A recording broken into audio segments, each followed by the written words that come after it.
अच्छा, अब हम गुफ्तगू करने जा रहे हैं हिंदुइज्म में जो मीट का कॉन्सेप्ट है, सॉरी कुर्बानी का जो कॉन्सेप्ट है, उसके ऊपर अब हम गुफ्तगू करने जा रहे हैं।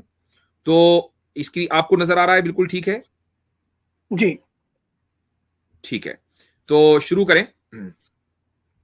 जी मुफ्ती साहब, बिस्मिल्लाहिर्रहमानिर्रहीम। जैसे कि आप लोग सबने देखा है कि मीट ईटिंग के बारे में मुफ्ती साहब ने बताया है कि वो एक बेनिफिट ही करता है आपकी बॉडी को, ह्यूमन नेसेसिटी में आता है वो। जैसे कि हम ओमनीवोरस एनिमल्स में से बताए जाते हैं, ओमनीवोरस इंसान ओमनीवोरस है। जैसे कि बंदर वो एक घास भी खाता है, फल फूल भी खाता है और मीट भी खाता है, उसी तरह से इंसान भी ये सब चीजें कंज्यूम कर सकता है। उसकी बॉडी, उसके दांत, उसका डाइजेस्टिव सिस्टम ये सब चीजों के लिए बनाया ही गया है। ये कुदरती तौर पे ये प्रूवन हो सकता हुआ है according to all doctors and scientist. जैसे कि मुफ्ती साहब ने पूरी क्लियर कट हिस्ट्री सब बताई है कि एवोल्यूशन के साइड से कितने साल पुराना जो मीट ईटिंग प्रोसेस चल रहा है ह्यूमंस के थ्रू, तो वो सब प्रूव होता है। अभी आते हैं कि हिंदुइज्म क्या चीज को छुपाता है, क्या हिंदुइज्म में कुर्बानी का कॉन्सेप्ट है या नहीं है। हमारे कुछ हिंदू भाई बोलते हैं कि बलि प्रथा नहीं है, कुर्बानी का कॉन्सेप्ट नहीं है, ये एक ट्रेडिशन है, हमारी किताबों में मौजूद नहीं है। तो आगे हम यही देखेंगे कि उनके किताबों में क्या बलि प्रथा का कॉन्सेप्ट है या नहीं है। तो आप चलते हैं भी देखिए कुरान में, तो जैसे मुफ्ती साहब ने जैसे कि स्टार्टिंग में ही तिलावत की थी और बताया कुरान की आयत कि हमारे पास कुर्बानी का कॉन्सेप्ट है। हज हज पर जाते हैं, मोहम्मद सल्लल्लाहु अलैहि वसल्लम की कई हदीस आते हैं, अनगिनत हदीस है जिसमें मोहम्मद सल्लल्लाहु अलैहि वसल्लम रैम्स को काटे, गोट को, शीप को और काउस को, कैमल्स को कुर्बानी दिए है। तो हमारे साइड ये क्लियर कट कॉन्सेप्ट है, कुरान में और हदीस में अवेलेबल है। अभी देखते हैं हम हिंदुइज्म में ये कॉन्सेप्ट मौजूद है या नहीं है। तो हम पढ़ते हैं मनुस्मृति चैप्टर 5 वर्स नंबर 39। तो यहाँ पर लिखा है कि animals has been created by the self-born God himself for the purpose of sacrifice. Sacrifice is conducive to the well-being of all this wood. Hence, killing at the sacrifice is not killing at all. तो यहाँ पर बता रहे हैं Manusmriti chapter number 5 verse number 39 में कि God खुद बनाए हैं एनिमल्स, उनके पर्पस सैक्रिफाइस करने के लिए है। और जब आप सैक्रिफाइस करते हैं तो वो किलिंग में शुमार नहीं होता है और आपके ऊपर कोई सिन लागू नहीं होता है, क्योंकि एनिमल्स खुद सैक्रिफाइस के लिए बनाया गया है एक सेल्फ बॉर्न क्रिएटर के थ्रू। ये लिखा है Manusmriti chapter number 5 verse number 39 में। अगर हम दूसरी स्लाइड पे देखते हैं, मुफ्ती साहब एक स्लाइड चेंज कर दीजिए, जज़ाकल्लाह खैर। यहाँ देखते हैं आप शतपथ ब्रह्मणा।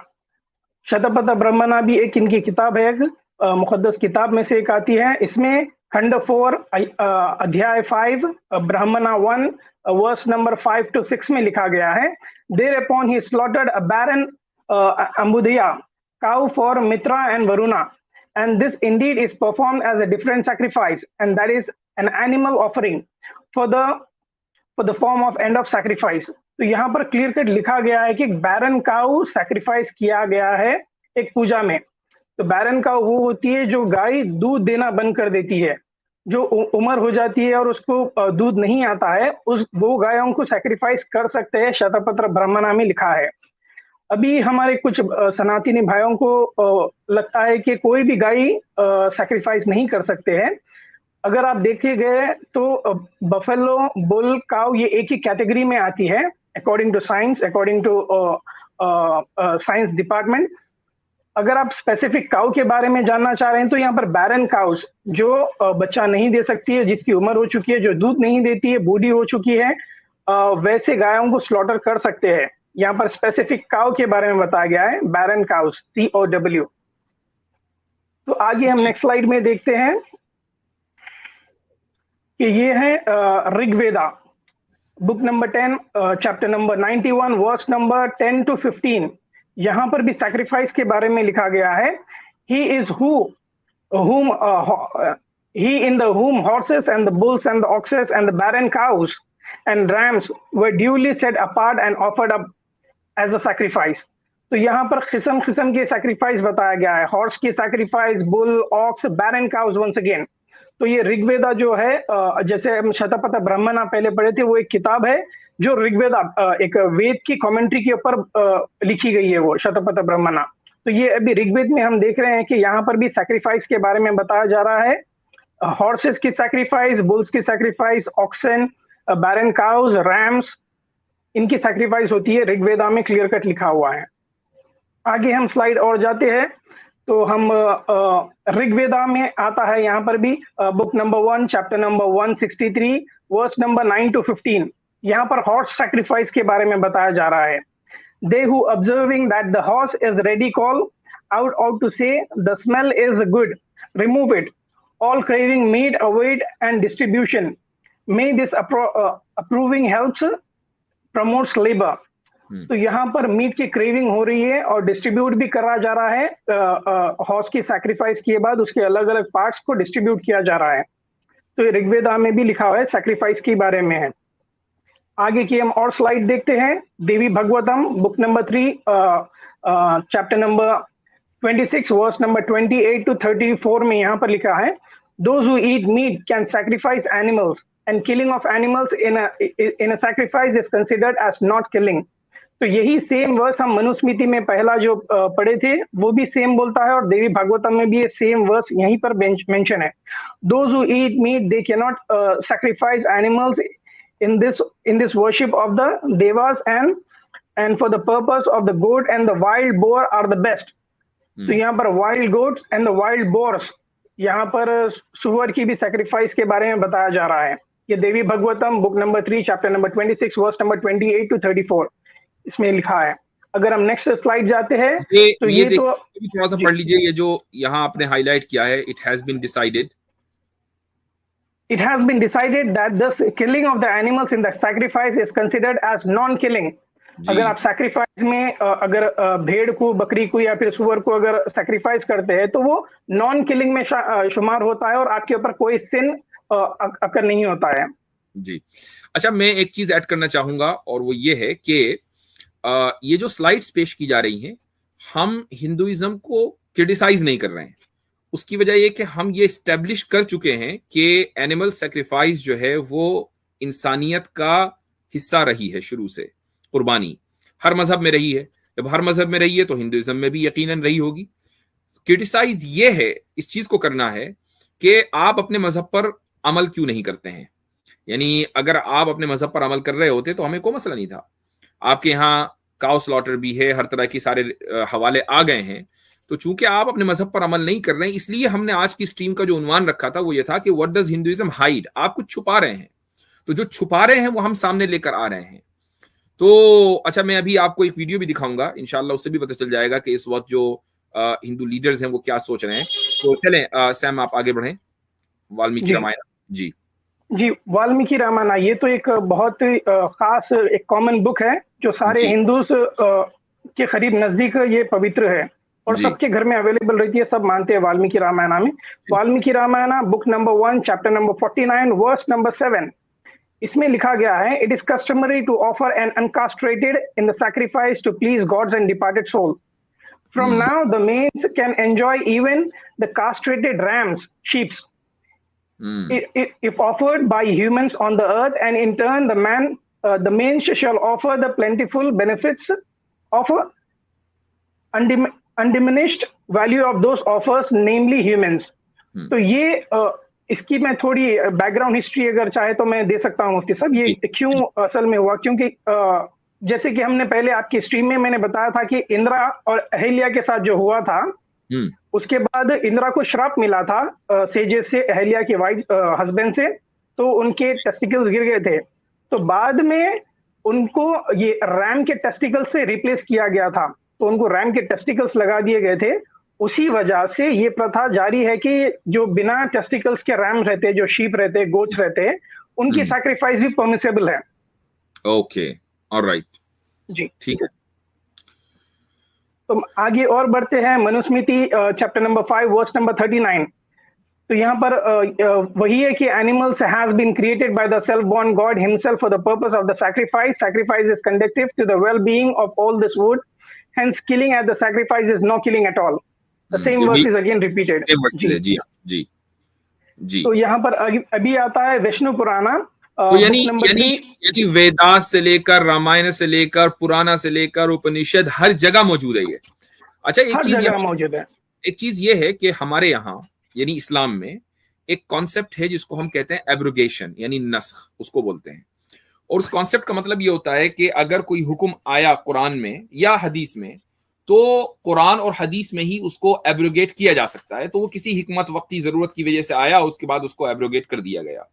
लेकिन एब्रोगेशन करने के लिए एक अथॉरिटी होनी चाहिए, मसलन वो अथॉरिटी अल्लाह है या वो अथॉरिटी रसूलुल्लाह सल्लल्लाहु अलैहि वसल्लम है। लेकिन अल्टीमेट अथॉरिटी अल्लाह ही हुक्म देता है रसूलुल्लाह सल्लल्लाहु अलैहि वसल्लम को कि आप इसको एब्रोगेट कर दें, तो वो एब्रोगेट कर देते हैं।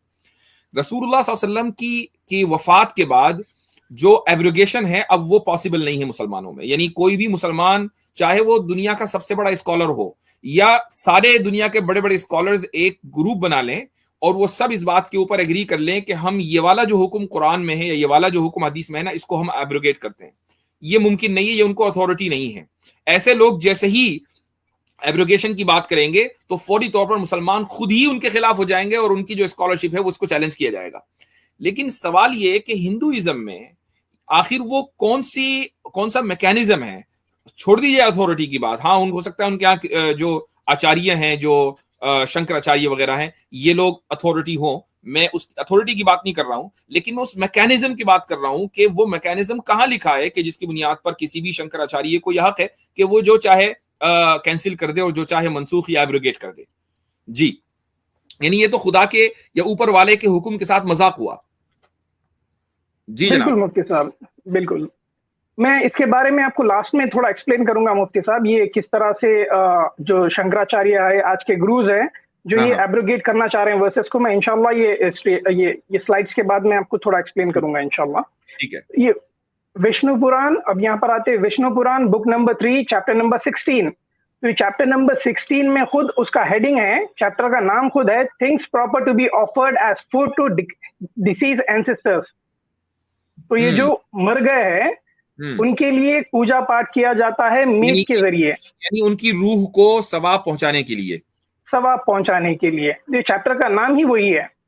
तो यहाँ पर बताते हैं कि एक चीज बताइए, जो डिसीज्ड एंसेस्टर्स हैं तो वो तो इनके अकीदे के मुताबिक दोबारा पैदा वैदा हो गए होंगे किसी शक्ल में, यानी रेनकार्नेशन भी तो होता है। तो मैं मतलब ये एक सवाल जहन में आया अभी कि मान लीजिए कि डिसीज कोई एंसेस्टर है, वो दोबारा पैदा हो गया जानवर की शक्ल में, हो सकता है वो खुद कहते हैं कि जानवर की शक्ल में भी होता है अपने कर्म के बुनियाद पर। तो मान लीजिए वो जानवर की शक्ल में पैदा हो गया और इत्तेफाक से उसी जानवर की शक्ल में पैदा हो गया जिसको आप ऑफर कर रहे हैं डिसीज एंसेस्टर के लिए, फिर क्या होगा? अब ये हिंदू ही जवाब दे सके इसका मुफ्ती साहब, बहुत जबरदस्त पॉइंट है।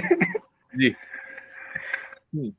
तो ये वर्स में लिखा है कि ancestors are satisfied for the month with offerings of rice and other grains, which clarified butter with fish or the flesh of the hare or birds or the hog, the goat, the antelope, the deer, the gayal or the sheep, or with the milk of the cow and its products.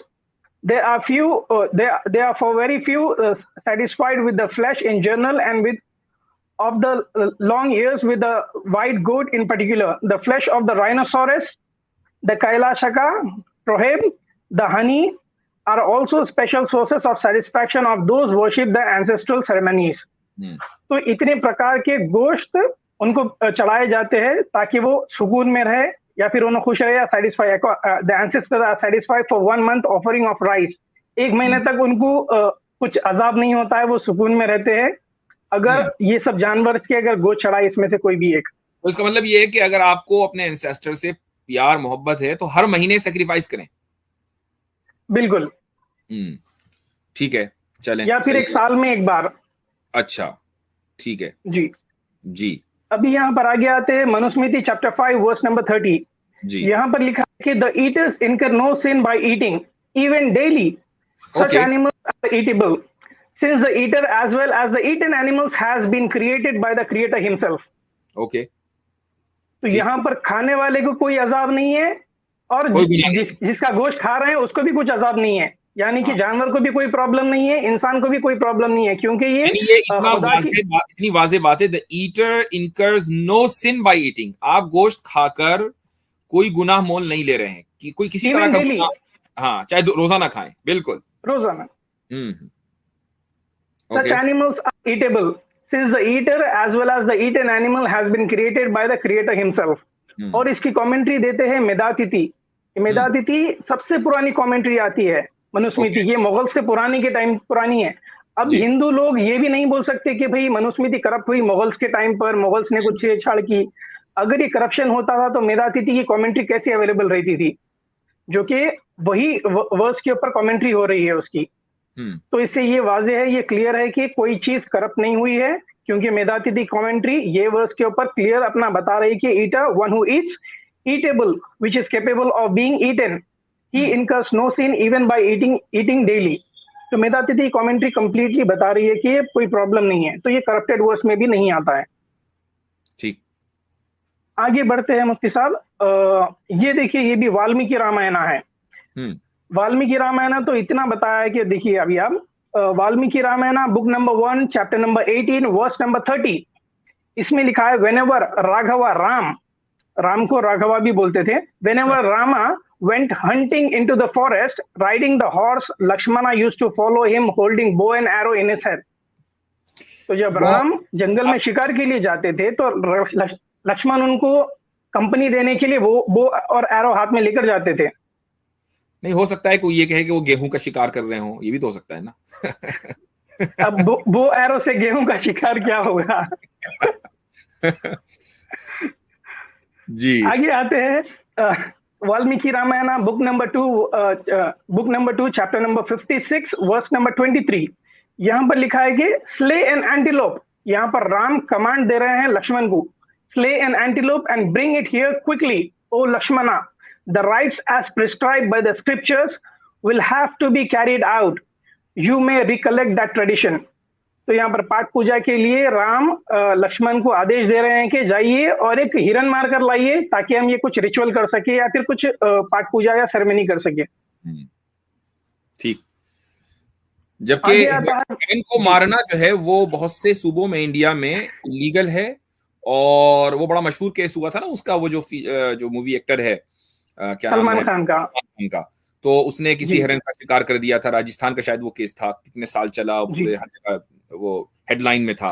तो ये मेरे ख्याल से उसकी बुनियाद religious बुनियादों पर शायद वो कानून बनाया, और ये भी है कि वो एक इंडेंजर्ड स्पीशी हो सकता है, ये भी हम कह सकते हैं, शायद ब्लैक था वो, काला हिरन, एंटीलोप जी। हाँ, काला। लेकिन हम ये देखते हैं कि जो रिलीजियस स्क्रिप्चर्स हैं उसमें राम जी खुद ही लक्ष्मण जी को कह रहे हैं कि भाई काले हिरन को मार कर लाओ, तो यानी उसकी एक रिलीजियस वैल्यू है, यानी वो जो सैक्रिफाइसेस इनके हैं, जो रिचुअल्स हैं, उनमें इस्तेमाल होता है। जी जी बिल्कुल।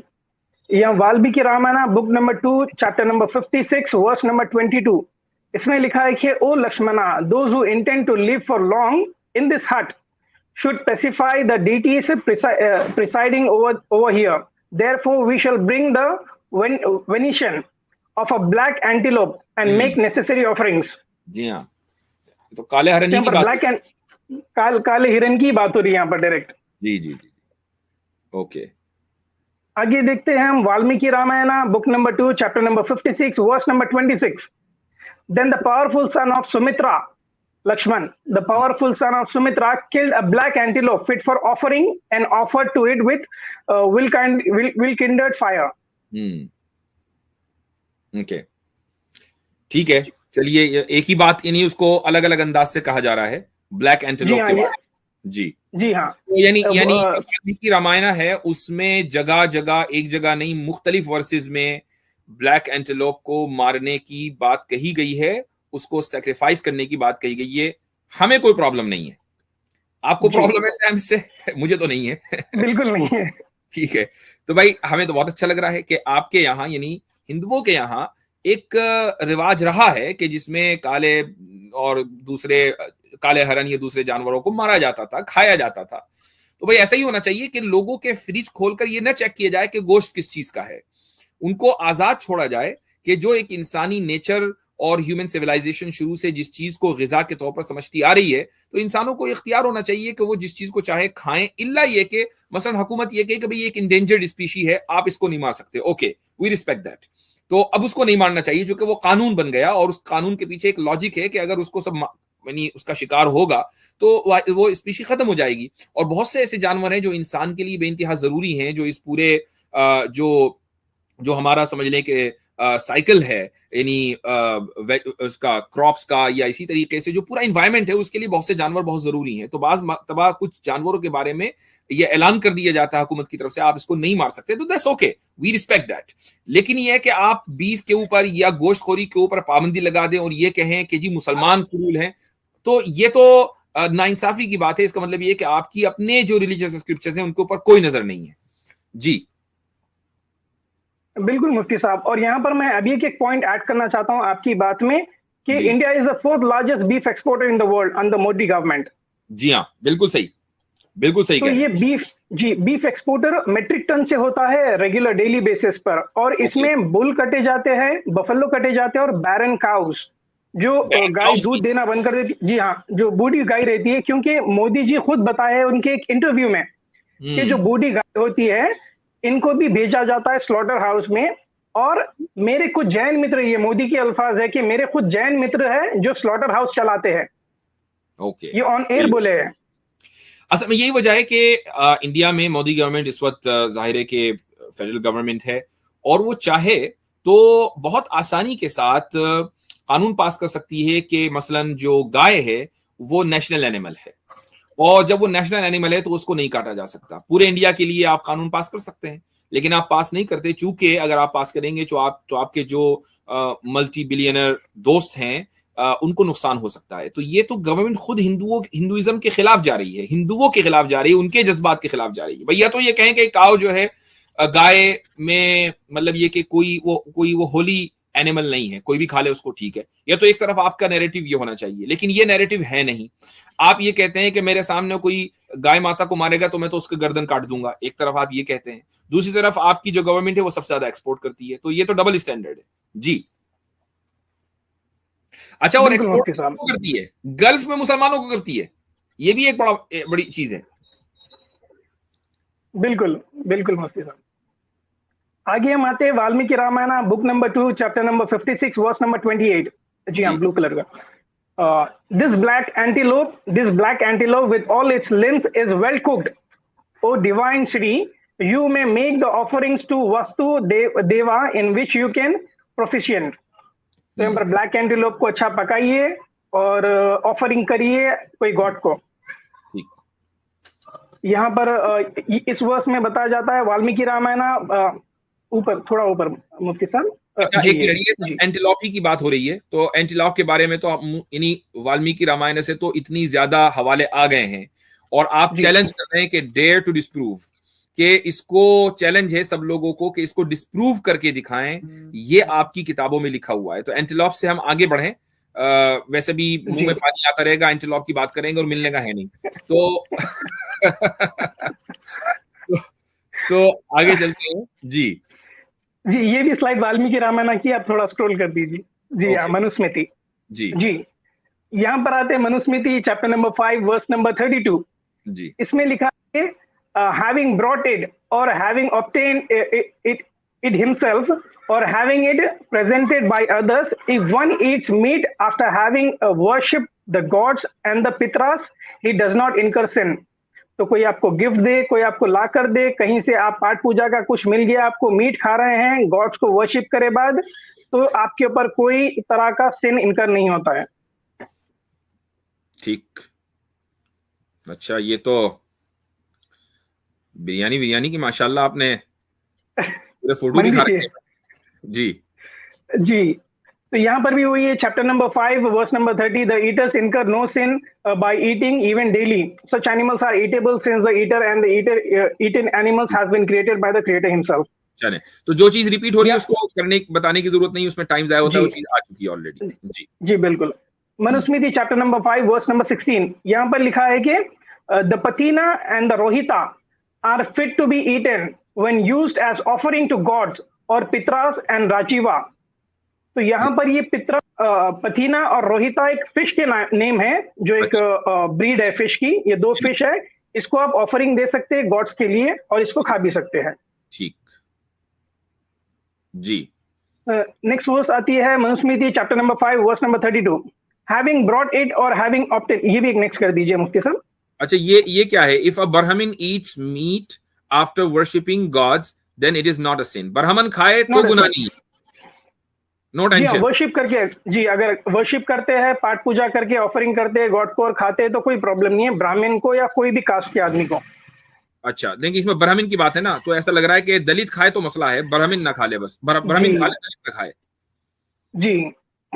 जी तो यहाँ पर आते हैं आप Manusmriti chapter number 5 verse number 41 to 42। जी। इसमें लिखा है कि at the Madhuparka offering, at sacrifices, and at the rites in honor of the Pitras, at these alone should animals be killed, and nowhere else. Thus has Manu declared.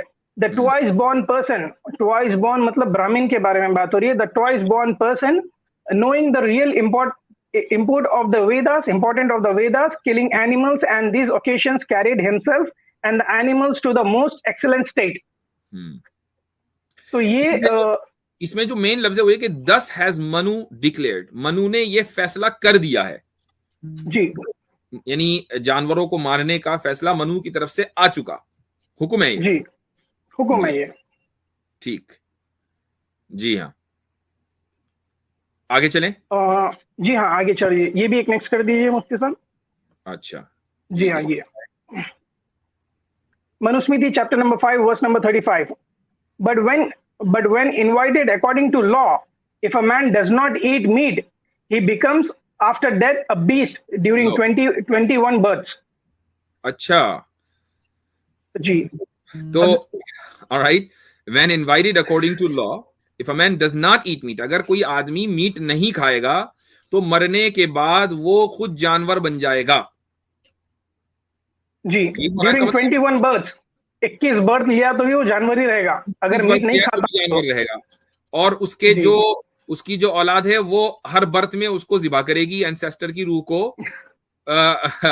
को सुकून पहुंचाने के लिए। उनको ये पता नहीं होगा कि ये हमारे अब्बा जान ही हैं। जी बिल्कुल, हो सकता है, ये हो सकता है, जी, पॉसिबल है ना भाई। मैं ये ऑब्जेक्शन है, मुझे जो हिंदू स्कॉलर्स हैं वो इसको क्लियर करके बताएं कि नहीं, ऐसा नहीं हो सकता। यानी ये तो इनकोहेरेंस हो गई, ये इनकंसिस्टेंसी हो गई कि एक तरफ आप एंसेस्टर्स की रूह को, उनकी सोल को पेसिफाई करने के लिए ज़िबा कर रहे हैं, और दूसरी तरफ आप ये कह रहे हैं कि वो जानवर बन जाएगा। हो सकता है कि आपके एंसेस्टर ने गोश्त न खाया हो और वो जानवर बन गया हो, और जब वो जानवर बन गया हो अब आप उसकी रूह को सुकून पहुंचाने के लिए उसी जानवर को ज़िबा कर रहे हो, तो ये तो सुकून नहीं हुआ ना। ये ऑब्जेक्शन है, इसका जवाब जो है वो हिंदू हजरात दें। जी हाँ, जी बिल्कुल। यहाँ पर आते हैं Brahma Purana chapter number 45 verse number 34 to 40। इसमें लिखा है कि लेट लर्नड ब्राह्मण्स, ब्राह्मण के बारे में बोली, let learned Brahmins who has mastered the Vedas go about and find out a place worthy of being used for successfully conducting a hot sacrifice. Okay, यानी जो पढ़े लिखे ब्राह्मण हैं वो, और जो वेदास जानते हैं, उन्हें कोई एक सूटेबल प्लेस ढूंढनी चाहिए जहां पर घोड़े की कुर्बानी अच्छी तरीके से की जा सके। बिल्कुल ठीक, अच्छा जनाब, ये सारे इमेजेस आपने दिए हैं कि किस तरीके से कुर्बानी हो रही है। अच्छा, लोग ये कहते हैं कि नहीं जी, इसको ये हिंदू सैक्रिफाइस एनिमल्स, ये पिछले साल ईद उल अजहा के मौके पर मैंने ये फोटो लगाया था फेसबुक के ऊपर, तो हिंदुओं की तरफ से आया कि ये नेपाल में एक फेस्टिवल था, अब इस पर पाबंदी लग गई, ये तो पुरानी। सवाल ये कि पाबंदी लगाने वाले आप कौन होते हैं? यानी हमें वो मैकेनिज्म बताइए। पाबंदी लग गई, सो व्हाट? यानी एक सेक्युलर गवर्नमेंट ने अगर पाबंदी लगा दी है तो उसने फिर भी आपके मजहब का वायलेशन किया है। हिंदुओं की तरफ से ये बहुत कॉमन कि हमने तो रिफॉर्म कर लिया। भाई आपने रिफॉर्म किया है तो आप उन किताबों को खत्म कर दें। ये रिफॉर्म कैसा हुआ, और आपको अथॉरिटी किस बात की है कि आप रिफॉर्म कर सकें? एक आम आदमी कोई अथॉरिटी नहीं है। ये तो आप ये कहें कि भाई हम लिबरल हैं, फिर हम हिंदू नहीं है, हम सबके सब एथीस्ट हैं, आप ये कहें। एक तरफ आप ये कहते हैं कि हम ट्रेडिशनलिस्ट हैं, कि हम अपने मजहब के ऊपर अमल करेंगे, दूसरी तरफ जो लिबरलिज्म की जो सारा नैरेटिव वो आप कबूल करके बैठे हुए हैं। जी बिल्कुल मुफ्ती साहब जी। यहाँ पर स्वामी विवेकानंदा जी यहाँ पर स्वामी विवेकानंदा उनकी किताब लिखे, एक उसकी किताब का नाम है कि the complete works of Swami Vivekananda, volume 3 page number 536। इसमें स्वामी विवेकानंदा खुद बोलते हैं कि you will be surprised to know that according to the ancient Hindu rites and rituals a man can not be a good Hindu who does not eat beef. जी, A man cannot be a good Hindu who does not eat beef. कि वो शख्स अच्छा हिंदू नहीं हो सकता जो beef न खाए. ये है एंशिएंट स्क्रिप्चर्स में. और स्वामी विवेकानंदा कोई मामूली शख्सियत नहीं है. ये वही शख्सियत हैं. एक तो एक आप फोटो देख सकते हैं कि प्राइम मिनिस्टर मोदी जो है वो इनके सामने झुक रहे हैं और इनको वैल्यू दे रहे हैं. और बहरहाल विवेकानंद जो है वो इंडियन सिविलाइजेशन का एक बहुत बड़ा नाम है और बड़ा काबिल एहतराम नाम है हिंदुओं के यहाँ. आज से कोई तकरीबन 100 साल पहले 1914 में शिकागो में एक वर्ल्ड रिलीजन कॉन्फ्रेंस हुई थी जिसमें विवेकानंद ने हिंदुइज्म को पेश किया था और कहा था कि बाकायदा उनका एक लेक्चर है, बड़ा जबरदस्त वो स्पीच उन्होंने दी थी. उसको आरएसएस ने शिकागो में सेलिब्रेट किया है, उसकी जो 100 एनिवर्सरी यानी उस स्पीच की 100 एनिवर्सरी को बाकायदा शिकागो में सेलिब्रेट किया गया है. और ये जो आरएसएस चीफ है मोहन भागवत, इन्होंने उस सेरेमनी के अंदर शिरकत की थी. तो ये इतनी ज्यादा वैल्यू है इनके काम की. जी हाँ, बिल्कुल मुफ्ती साहब, आपने जो बताया 100% वही है. और जो स्पीच दिए थे वो स्पीच के वर्ड्स यही है. The complete the works of Swami Vivekananda, उन्होंने बुक लिखी है और उसमें जो स्पीचेस दिए थे उसके कुछ फ्रेजेस इसमें भी ऐड है. और ये वन ऑफ द फ्रेजेस है जो वही स्पीच का शिकागो की. जी, आगे बढ़ते हैं मुफ्ती साहब. ये शतपथ ब्रह्मणा है. ये बहुत आगे के जो स्लाइड्स आने वाले हैं बहुत हॉरिफिक स्लाइड्स है वो. शतपथ ब्रह्मणा एक बुक है इनकी. Shatapatha Brahmana is a commentary on the Shukla Yajurveda describe as the most complete systematic and important of the Brahmanas. It contains detailed explanation of Vedic sacrificial rituals. तो डिटेल में ये बताती है कि सैक्रिफाइस किस तरह से होते थे वेदास में. तो नेक्स्ट स्लाइड हम देखते हैं कि यहाँ पर ह्यूमन सैक्रिफाइस के बारे में बताया जा रहा है. ये तो बड़ा जबरदस्त, आपने जबरदस्त क्या, बड़ा हॉरिफिक है ह्यूमन सैक्रिफाइस, बहुत हॉरिफिक. ह्यूमन सैक्रिफाइस शतपथ ब्राह्मणा खंड नंबर 4 अध्याय नंबर 2 ब्राह्मणा 1 वर्स नंबर 18 17 टू. अगर आप वो चैप्टर ही पढ़ लेंगे तो पूरा आपको कंप्लीट पता चलेगा. इसमें लिखा है कि a man purusha he slaughters first for the man is the first of animals. तो सबसे पहले अगर आपको स्लॉटर करना ही है, किसी को भेंट चढ़ाना है, तो वो इंसान की बलि देना होगा आपको, क्योंकि इंसान ही पहला जानवर है.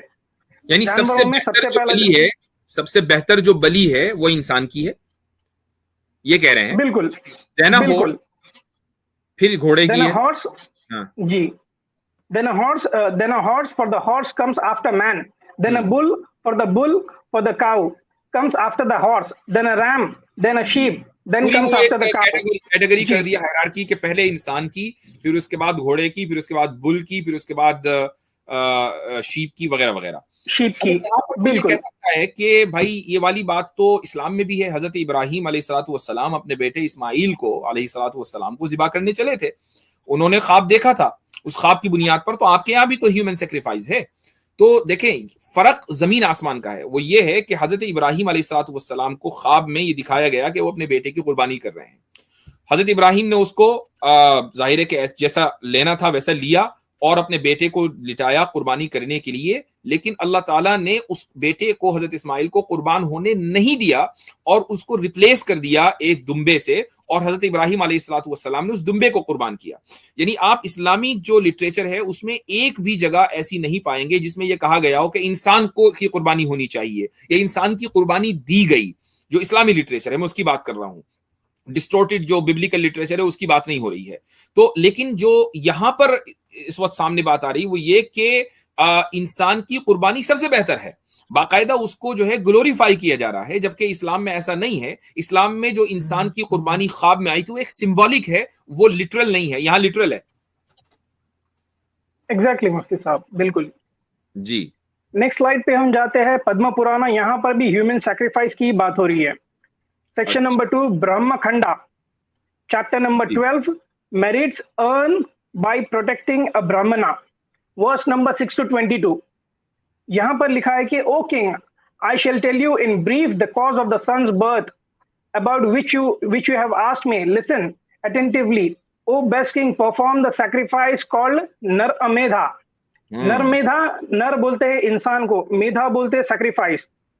हॉर्स सैक्रिफाइस को अश्वमेधा, अश्व बोलते हैं संस्कृत में घोड़े को, मेधा सैक्रिफाइस, तो उसी तरह से नरमेधा मतलब ह्यूमन सैक्रिफाइस। ठीक, then you will have a progeny endured with all the good characteristics. एक ठीक, बच्चा अगर पैदा नहीं हो रहा अगर है, औलाद चाहिए, जी अच्छी औलाद चाहिए, तो किसी आदमी की कुर्बानी दे दो। जी। जी, ये कहाँ लिखा हुआ आगे है? आते हैं पद्म पुराण में। जी, पद्म पुराण। ठीक, पद्म पुराण आगे आता है कि the preceptors the Brahmana tell me by bringing what kind of man I shall perform this great human sacrifice the best among the sacrifices.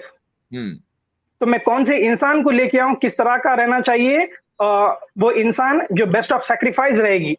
जी, तो यहाँ पर गटावा said if a man has a handsome body, a charming face and is proficient in all sacred texts, then he is fit for the sacrifice. He would be he who is crippled, has a black complexion, is a fool, would not be fit for the sacrifice.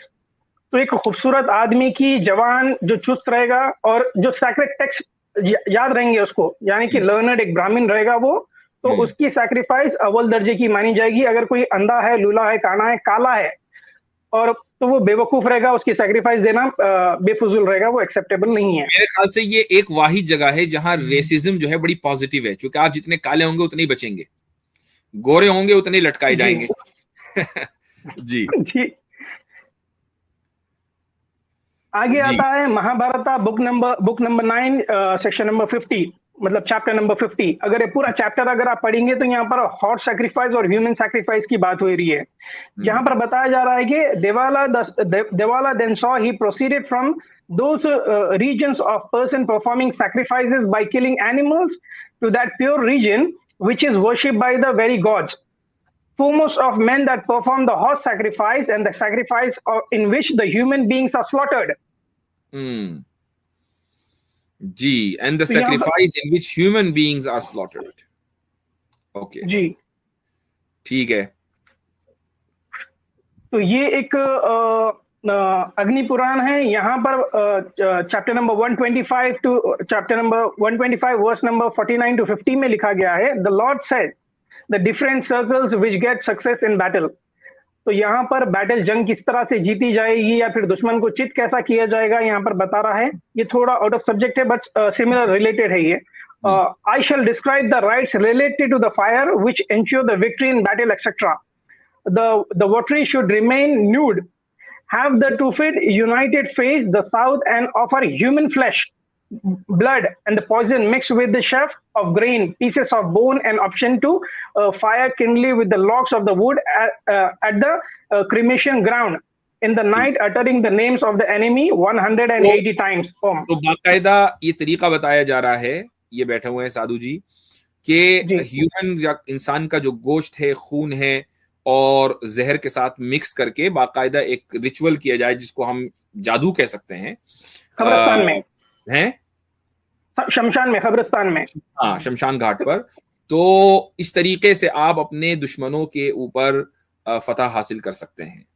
ठीक है, जल्दी जल्दी चल रहे हैं ताकि चंद्र ये news है 15 अप्रैल 2010 की। यहाँ पर human sacrifice kill in the name of religion, 35 साल की आदमी को मार दिया गया है।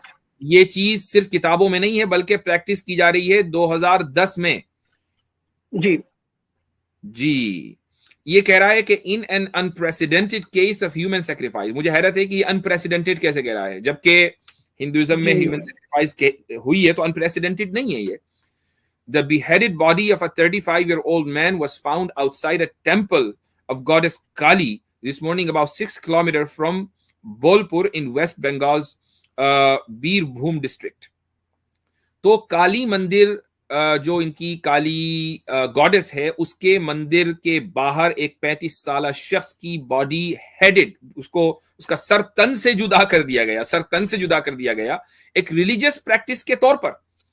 तो ठीक है, हुकूमत ने पाबंदी लगा रखी है विच इज गुड, लेकिन किताबों में चूंकि मौजूद है तो इसलिए ह्यूमन सैक्रिफाइस जारी है। जी है, ये तो वो खबर है जो आ गई जी, इट्स स्टिल बीइंग प्रैक्टिस। ये news date 11 October 2013, 8-month-old son killed by the father in the name of religion as a human sacrifice once again to काली माता। ओहो, यानी बाप ने ही अपने बेटे को, 8 महीने के बेटे को कत्ल कर दिया मजहब की बुनियाद पर।